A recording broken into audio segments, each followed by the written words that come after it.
We thought we had 4 weeks. All right, some late news. What's happened? Customs clearance. Yes! Ooh!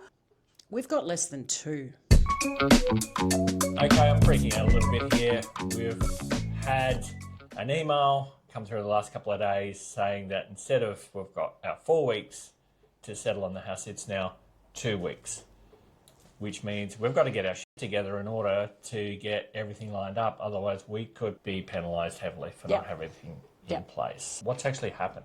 So we got an email from Rio on the Friday in the afternoon, basically saying, here's the power of attorney document, here's an affidavit, this has to be notarized, but that had to be done. We had to do 3 hard copies each of the power of attorney document and sign those. So, just because, don't know why. Japan. All of those documents are in Japanese, by the way. And then you have to post all of these documents back to Japan, and they have to be back in Tokyo by the 16th. So it was less than 2 weeks, essentially. This was on the Friday. Mad dash to find a JP. If we don't get a JP, get the signatures and get the correct paperwork, then we're going to miss that window. Yep. And that window's just gone from this to this. Yep. They gave us the options of FedEx or DHL as the preferred ones, neither of which I've used to send anything overseas before. So that's why we're shitting bricks a little bit right now. It's a little bit of a mad rush, but thankfully managed to find a JP not too far away who was able to get us in on the Monday night. However, we were in a bit of a rush. The problem we had was that we then had some radio silence. They'd said in the email, once you get all the paperwork filled in and witnessed and everything's done, send us a photo so we can make sure that it's all good, that everything is where it needs to be, which we did that. So I sent that on the Monday night and we heard nothing. Tuesday came Nothing. through. Nothing. Wednesday. Nothing.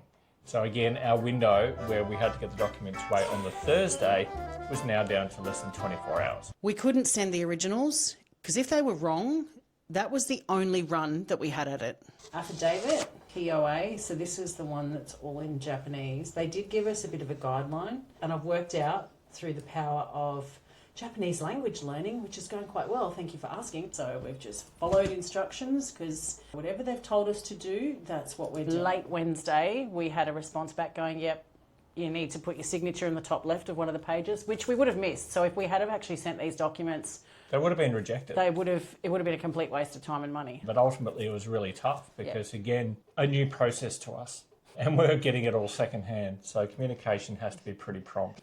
Another big piece of what we've had to manage throughout this process is transfer of funds in preparation for the deposit, but also for the settlement. Yeah. It's not an insubstantial amount of money. And what I was looking at was the currency exchange rate. Tina's gone.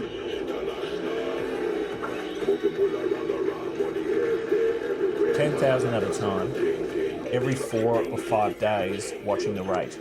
You don't get to pick your day. So I wanted to take advantage of the currency, which is still fluctuating, but it's been going up and down quite wildly. And so I took a bit of a punt at the start of this a few weeks ago to do 5 separate transactions over to see if I'd come out ahead and try to avoid the biggest dips and take advantage of the biggest peaks, I suppose, of the And avoid currency. too many fees as well. So using Wise for all of this, I've done all of my transfers now. There were 5 transfers in total. Each of those transfers cost me about $38. Did I end up coming out ahead or behind? You'd probably still be a little bit in front.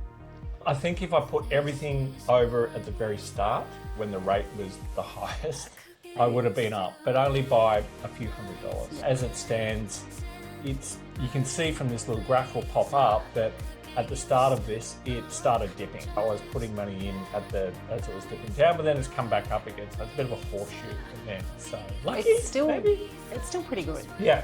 Oh, look, we're not losing overall too much. Look, if it averaged out, it's probably about 111. So the money's over there, it's ready to go. But again, the email from our team have said that it's going to be paid on the 16th, which is a lot shorter than we anticipated by a couple of weeks, as long as the goddamn paperwork gets there. Yeah. Managed to figure out the DHL pickup, booked that for the next day. But he was great, took care of it all. Well, that's Scanned it in the system and off he went. That was Thursday. And then checked the tracking. It's at the airport. It's been at the airport for a day. It's not moving.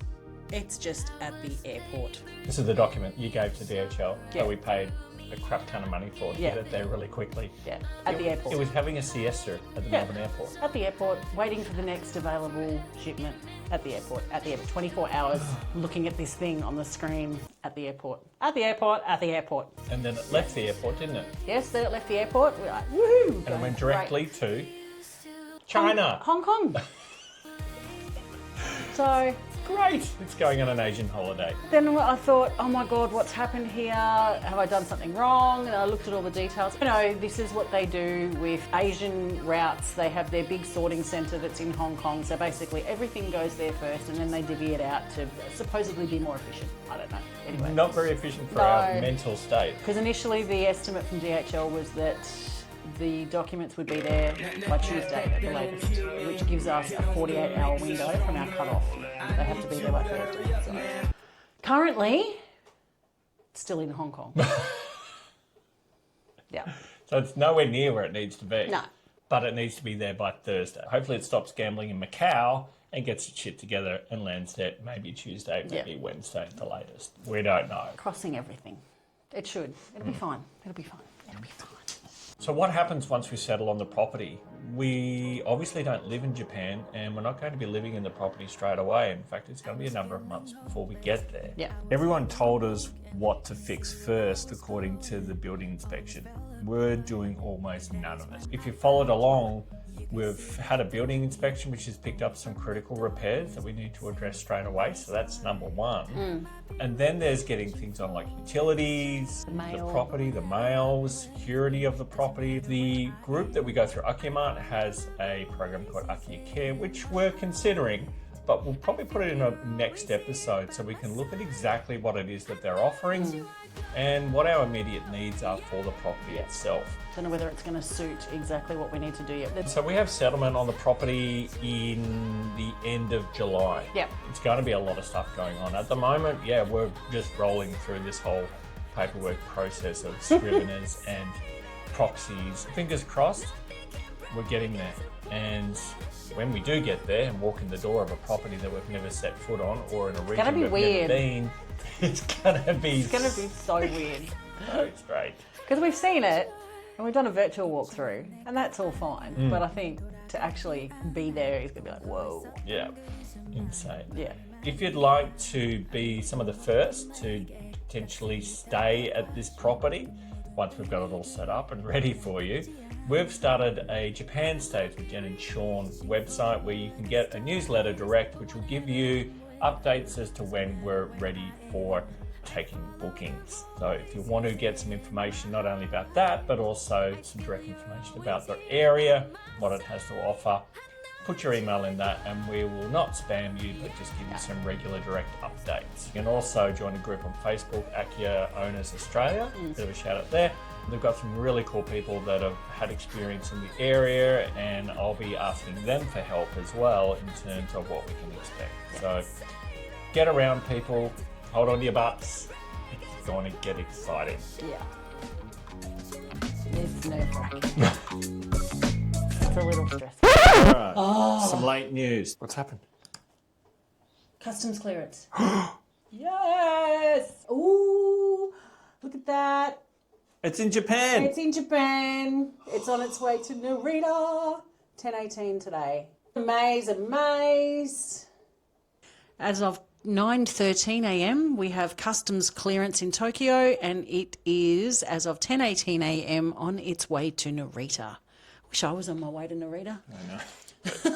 Well played. Yes. Okay, so I will actually send Rio an email and just let him know and say this is probably going to be with you tomorrow because that's exciting. Giddy up. About that. There we go. Thank God. Yeah. Wow. Tomorrow. Yeah. It's in Japan now. They're so efficient. This last week, stress. Yay. All right, so if you've held on this far, looks like it's got to that halfway finish line. We're nearly there. We're nearly there. Well, come on! Yes.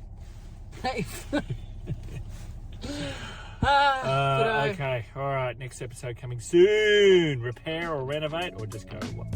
Yep.